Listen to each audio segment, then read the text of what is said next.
Hi there, I'm Lena Anani, and you're listening to She Wrote a Book, where I interview amazing women from all over the world who also happen to be published authors. I created this show to educate, entertain, and inspire you to be the voice you want to hear in the world.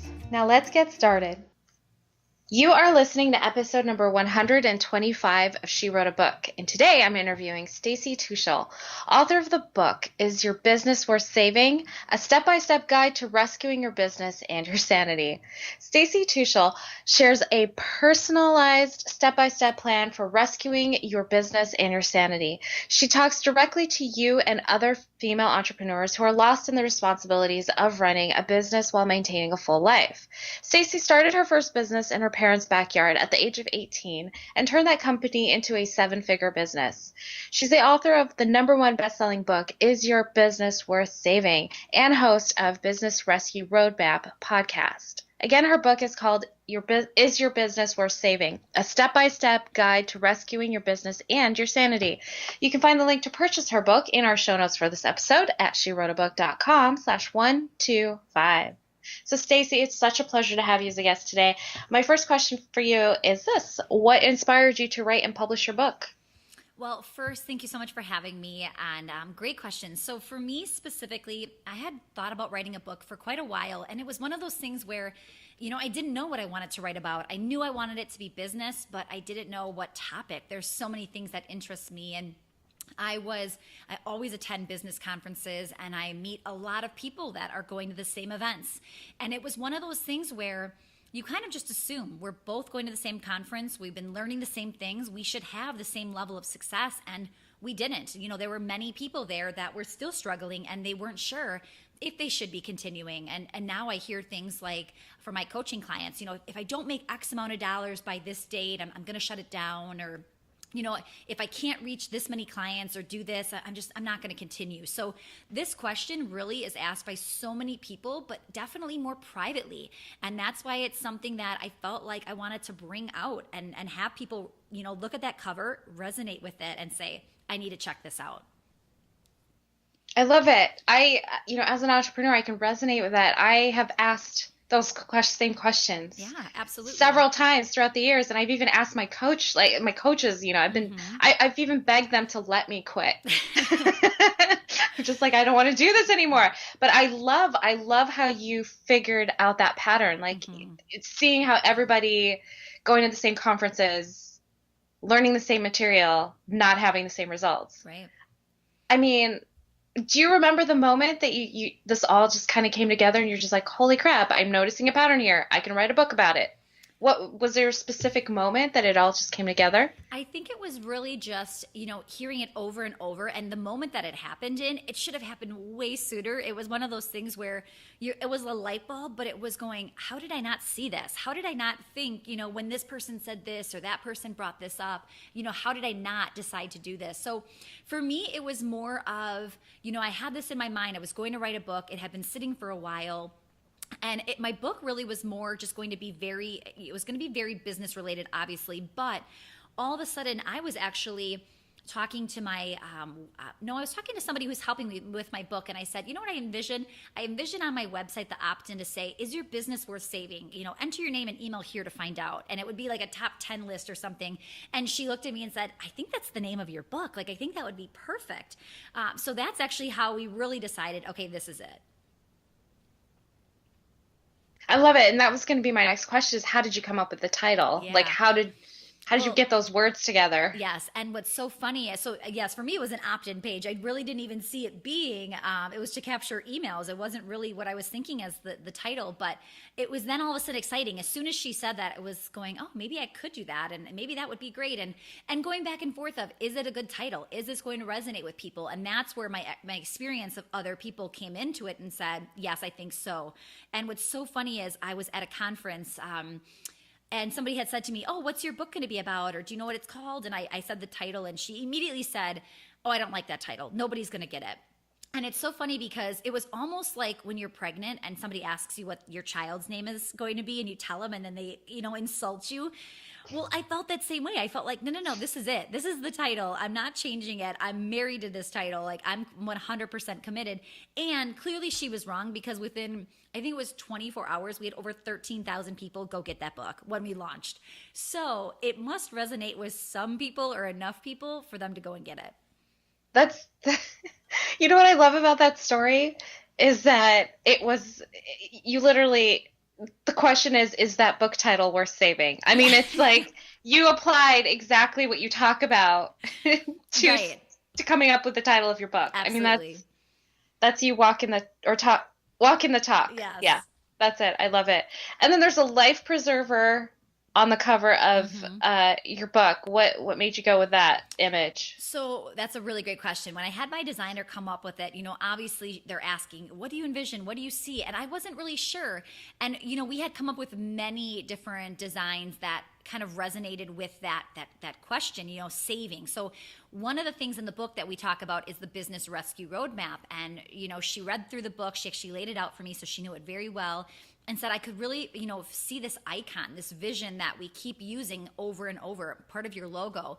So she came up with quite a few things, and then one really resonated with me. When she sent that book cover over, though, it was actually in like a blue, just like an ocean blue color with red, as you would typically see with the life preserver. And I said, I love it, but I just feel like something's missing.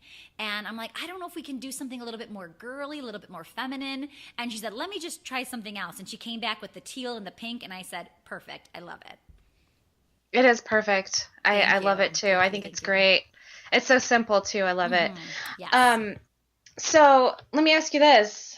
Is every business worth saving? Great question. I 100% am going to say no, but it's more of a question for you, or I should say an answer that you need to answer.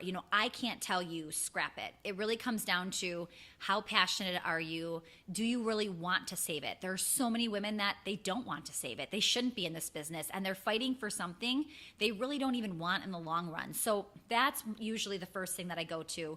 But then there are some tactical strategies, and that's what the book is all about is, okay, if you want it bad enough, read through these next few chapters to see, are you doing everything? Because if you're not, great. There's so much room for improvement. And as the women start doing all of the strategies in the book, your business will improve when you put these into place.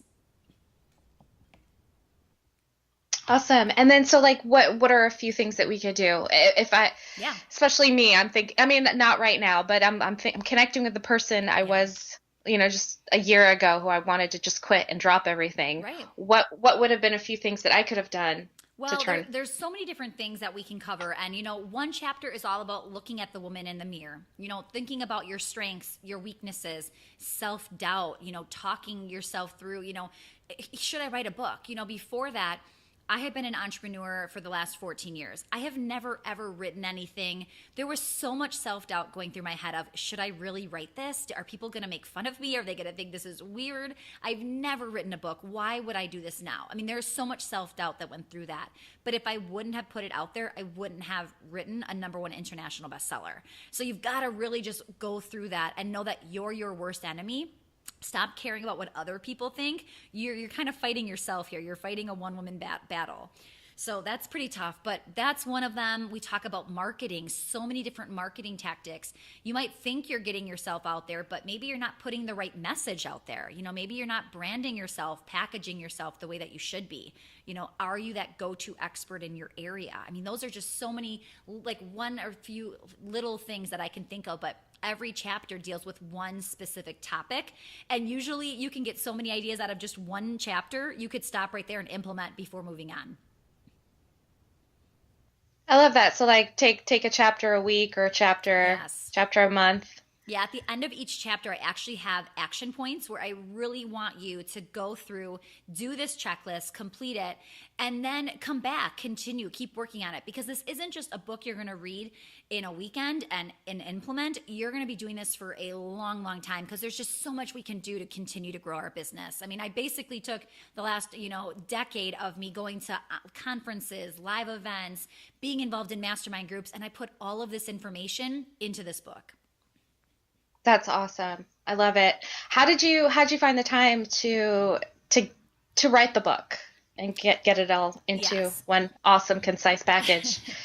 So writing the book, I mean, people are already talking about book number 2, and I'm thinking, oh my goodness, let me just take this in before I even start on book number 2, because it is a long process. And for the next one, it won't feel as much pressure because I can really take my time and kind of implement how much I want to get done in a certain period. But that's really what I did too, was I figured out how big of a book did I want to write? What's the smallest amount of pages that I really want to put out there?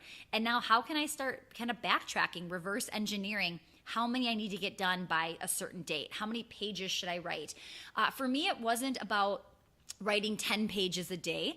It was more about setting aside time where I was going to write today for an hour. And whatever came to mind, came to mind. And if I sat there blank, it sat there. Sometimes when you say, I want to write 10 pages a day, it puts so much pressure on you and you're not writing good quality content. Yes, you've got the quantity, but there's not the quality there. Awesome. And my last question for you is this: what do you love most about being an author?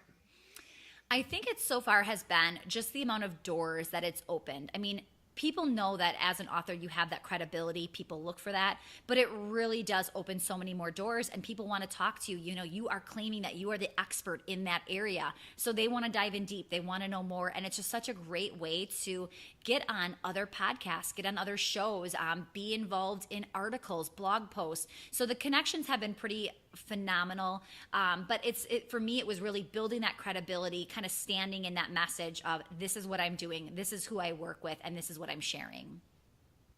Beautiful. Well, Stacy, thank you so much for being our special guest today. We will have a link to your book in the show notes for this episode, and our listeners can find that at SheWroteABook.com/125 to learn more about our author and her awesome business-saving book. Thanks again, Stacy. Oh, Lena, thank you so much. I appreciate it. Thank you for listening to She Wrote a Book. If you enjoyed this episode, then subscribe now so you can automatically get access to all new episodes, and feel free to share your inspired thoughts with us in the comments too. I'd love to hear from you. Until then, may you always feel good and make magic.